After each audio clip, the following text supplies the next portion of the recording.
Praise, praise the Lord, Lord God. Yan po, hindi ko pala naayos yung ilaw. Anyways, yan na lang.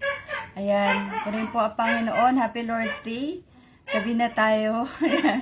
Ako po ay taglagalag. Ako po.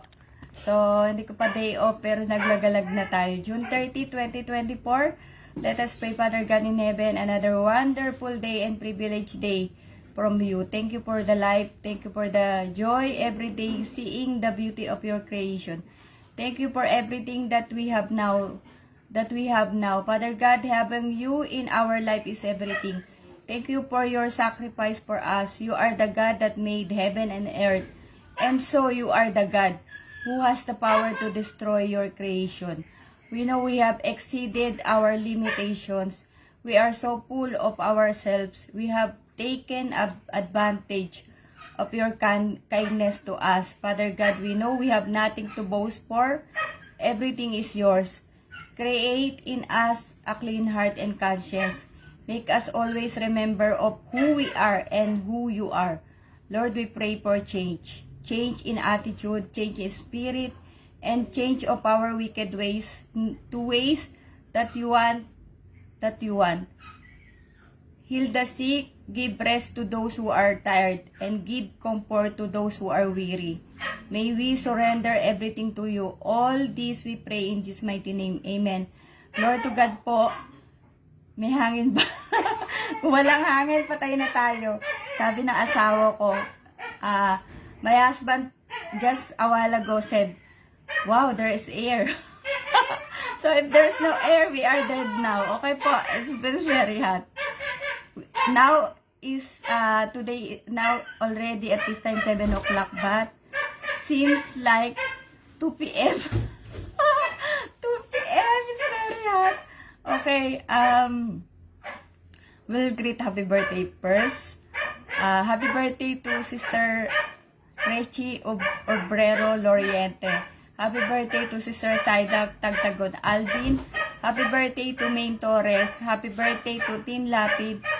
Yan, happy birthday to all the birthday celebrants today, June 30, 2024. May God continue to bless you. May God give the desire of your heart. May God always keep you safe and give you wisdom for all the decisions you will make in your life, and may God bless your family also. So happy birthday po to all the birthday celebrants. And yes, today we are late. It's 7 o'clock and it's the last today is the last day of my weekend FB Live by the grace of God. That yesterday we have said, sumasabay pa yung aso eh. Yan. We have said that by the grace of God, God gave me my day off. Day off ni Enday ng Sabado, Linggo na po. So, starting next week. And I am very, very happy. Yan po. So, glory to God. That God saw my faithfulness, all my sacrifices, all the sincerity to obey His word, to obey everything that He asked me to do. Okay po, so, si Brownie maingay. So, okay po, glory to God. Really today I went out because, as I told you, I'm also Girl Scout. I'm preparing everything. Maybe also that's God told me to do. So after church, that's why I'm wearing this. I didn't change yet. After church, me and Jero went to somewhere to process something. Yan po. Because just last week, we did something, no po. And that is the preparation for everything.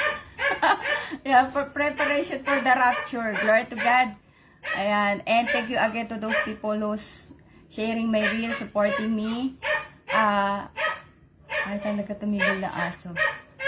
And supporting me in my FB Live. Salamat po talaga. Ay, hindi ako nag-joke. Yan, may God bless all of you. May God bless, continue to bless all of you na po. And yesterday I shared what must we do to be saved. God needs our full submission to Him. We must be ready to obey with sacrifice. Yan po. And in Hebrews 5:8, New International Version, son, though he was, he learned obedience from what he suffered. In Tagalog, Hebreo 5:8, kahit na siya ay anak ng Diyos, natutuhan niya ang tunay na kahulugan ng pagsunod sa pamamagitan ng pagtitiis. Glory to God.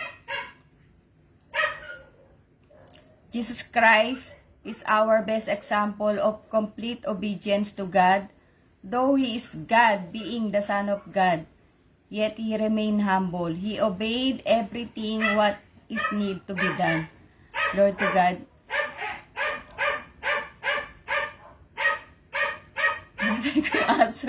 That is why in obeying God, we really need to sacrifice our time, effort, our talent, and all that we have should be used to glorify the Lord. Serving the Lord should be with sacrifice, but never without a reward. Yan po. So, it is really true that serving God, it's not easy. It's not a bed of roses, but surely you will receive a reward. Even my husband just today, he told me that, oh, you went out, you have so much money, no? I just told him, because I have a God who can give everything, because I'm obeying everything that he told me. If you are obedient, if you are faithful to God, sure, whatever you ask in prayer, even you don't ask in prayer, He will give to you. And that is my experience, and only not me alone, all those children of God who is obedient to Him. Na po, yan, karanasan talaga yan sa church, na pag ikaw talaga obedient, pag ikaw ay masunuring anak, lahat ng bagay, yung nga Matthew 6:33 nga yan po, that's why, ang init, that is why, we need to be obedient, we need to sacrifice, yun po, in serving the Lord. Serving God, I told you, it's not a bed of roses. Do not expect that serving God should be the way that you want it to be. That you want to serve God according to your belief, according to your parang ano ba yun? If you want to, what you need to do, if you want according to your time, ganun po na parang, I will go to church if I am free. I will serve God if I am available. No po. So, hindi pwedeng, God is the one should be served, not us. No po. So, yun ang dapat natin tandaan. And, that's why, you know, our Lord Jesus Christ is lifted by the Father because He is humble, He is faithful, He did all the sacrifices. Ito po, kaya siya ay tinas po ng Panginoon. Glory to God. And in Acts 5:32, New International Version, we are witnesses of these things, and so is the Holy Spirit, whom God has given to those who obey Him.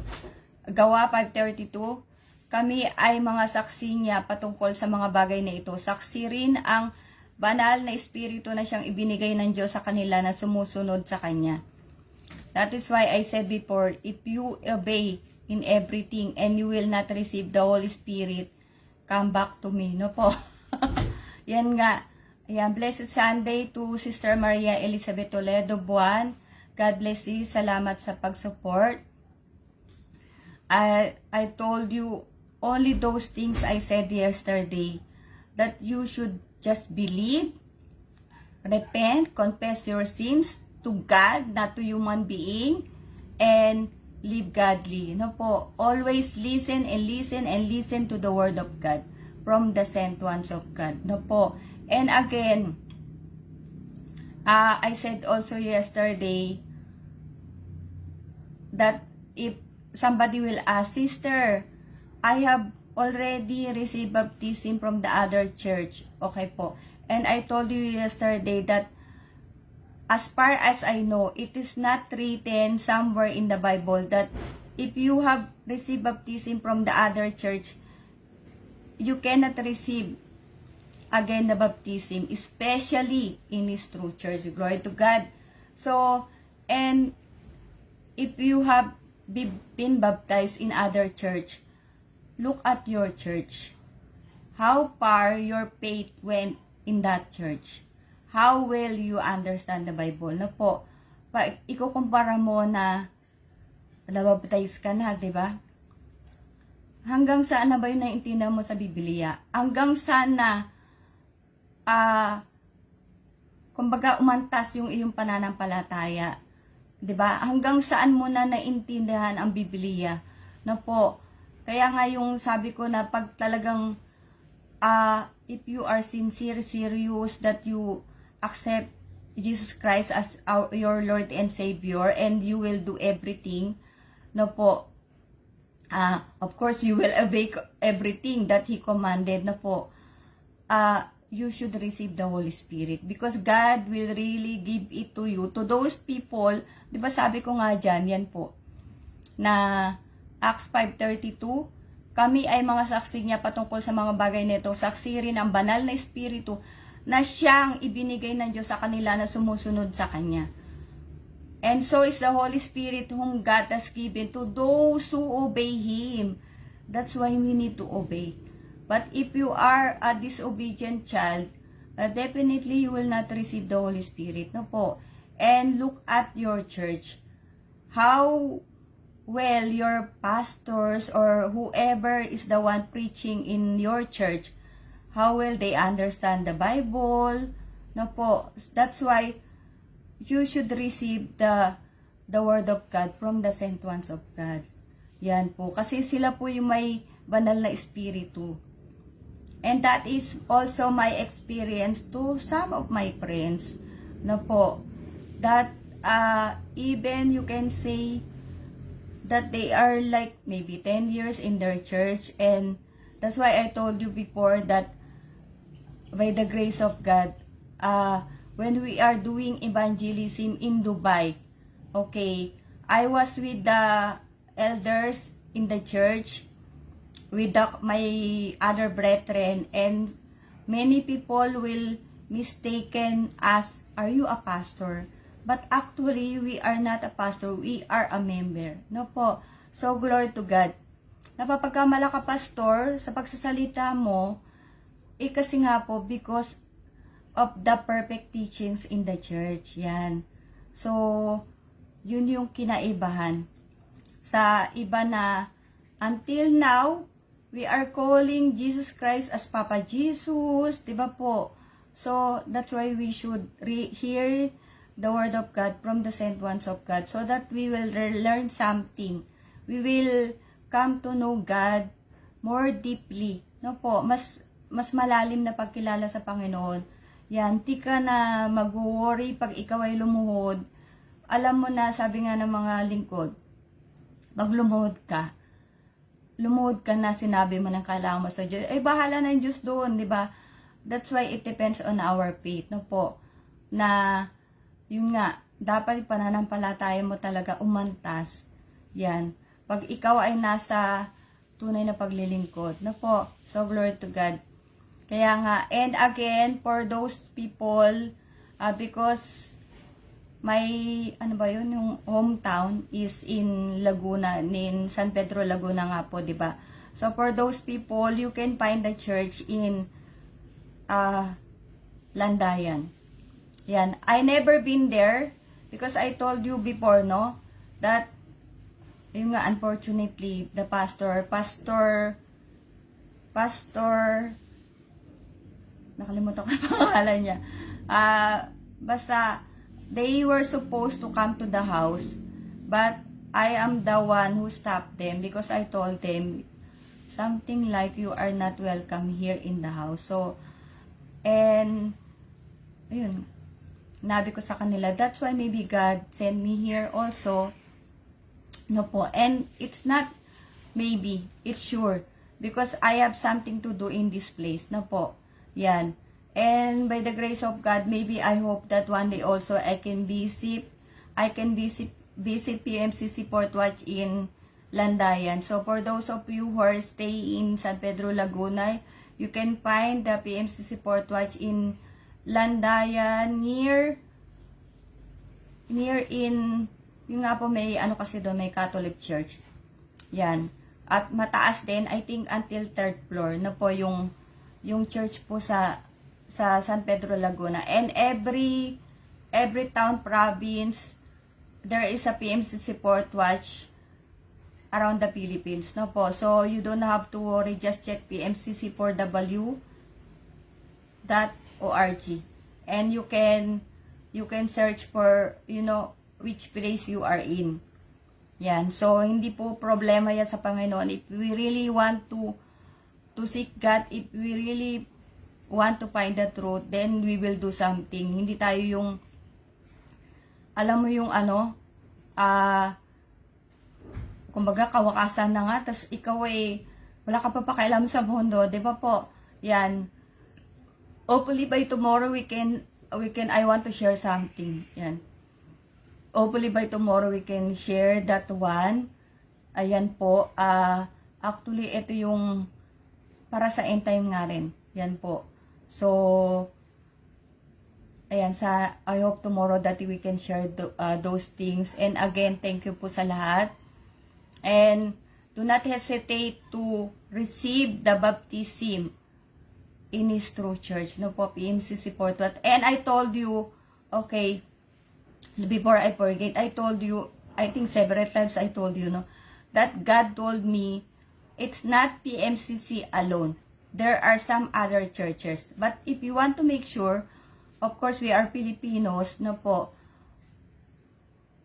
Siyempre, puta ka na si PMCC, di ba? Yun yung nakita ko at i-share ko pa nga yung nasa Bible, no po. And I told you, I saw something in YouTube that I guess they are also one of those, but I don't know the church. I think I saw before, but I forgot the name of the church. Because just imagine how many people around the globe. In China alone, 1.4 billion, I think, is the population. And Philippines alone, I'm not so sure because I think like last time, like more than 50 million, tama ba? Yan po, 'di ba? So many people around the globe. So, of course, God wants us all to be saved.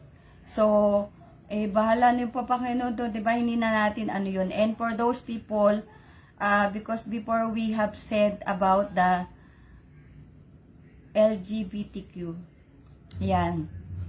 Do not, I hope that we will not think that God na ano pa yun sa Tagalog, kay Tagalog di ko alam na nagkamali po ang Diyos. Yan, that God is mistaken. He is God. How can there is mistake in what He did? Na po, siya ay Diyos, wala siyang pwede ipagkamali. Kaya po tayo ay tanggapin natin. We should accept of who we are. Because God made us unique. Sabi ko nga, 'di ba? God made us unique. And hindi na tayo dapat yung maraming question. 'Di ba? Walang pagkakamali po ang Diyos na nagkamali baka ikaw ay babae, 'di ba? Akala mo na parang akala ng Diyos ginawang lalaki tapos babae ka pala, hindi po.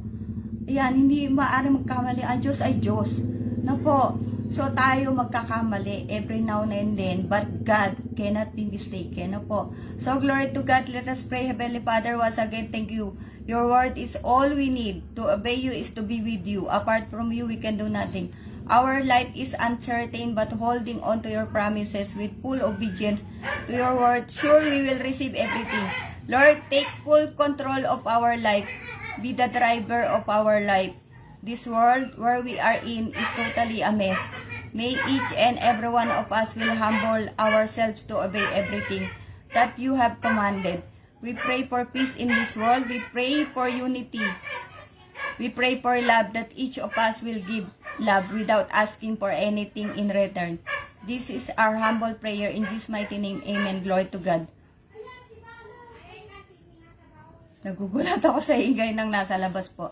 Ayan, salamat po ulit. Thank you everyone. And ayun nga, tomorrow is not a promise. No po, yun lang yung lagi natin tandaan. Kaya nga ako, I told you that I am a Girl Scout. I want to prepare everything because tomorrow is not a promise. No po. So, I told you, even I'm sharing the word of God, even my life is uncertain. Only God holds my life, our life. No po. So, our birthday, we know the date of our birthday, but our death, we don't know the date. Yun po. So, but if we will be humble enough to receive God, at least we can, we can ask or pray everything to God, that we need in our everyday life, and God will listen to us. But if we do not even accept or go to church, how can God listen to you? Di ba po? So, kailangan, you want God to do something in your life, you should do something for God also. No po? So, glory to God. I'll see you all tomorrow, and God bless us all. Salamat po.